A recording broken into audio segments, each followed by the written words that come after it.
Recent school shootings and mass shootings plaguing the country beg the question, would Utah law prevent it from happening here? In the Uvalde shooting, the shooter bought the gun right before he killed 19 children and 2 teachers. He had just turned 18. Our 2 News Investigates team looked into Utah gun laws and found it takes longer to get your car registration renewed than it does to buy a gun. 2 News Chief Investigative Reporter Wendy Halloran joins us now with why a local Republican lawmaker is behind new gun laws. Wendy.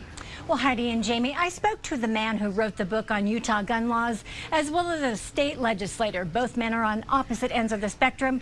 While both want to prevent mass shootings, one is focusing on something else that plagues many teens in Utah: suicide. Please put your firearm down, sir. We don't want anybody else hurt. Uvalde, one of the most recent violent school shootings in history, just as school was letting out for the summer. Here in Utah, school is about to start. We can't be complacent just because Utah hasn't had a school shooting. We foiled a lot of them, but we can't let our guard down. Utah gun laws aren't as restrictive as Representative Steve Ellison thinks they should be. More on that in a bit. Utah discourages gun-free zones. It's an open carry state. You do not need a permit to buy long guns or handguns. You have to be at least 18 to buy rifles and shotguns and 21 to buy a handgun.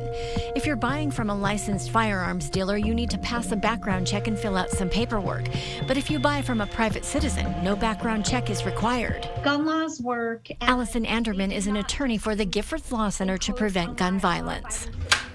If you don't require background checks on gun transactions, there's absolutely no way to tell whether someone you're selling a gun to has a history of dangerous mental illness. Utah gun laws restrict convicted felons from buying and possessing a firearm. If you buy a gun from a gun dealer... Mitch Velos is an attorney who represents people charged with gun crimes and wrote the book Utah Gun Law. If you buy a gun from another citizen and you know that that citizen is not authorized to have a firearm, that's a crime here in Utah.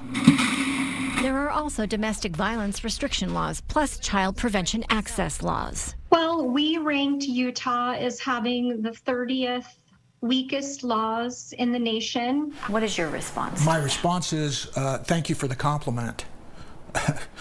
It means that we're being protective of the innocent's rights to defend themselves and to act in self-defense. What's more, a CDC study from 2016 to 2020 shows 83% of gun deaths in Utah are by firearm suicide. The number one method that young people utilize is a firearm, and it's most often their parents' firearm.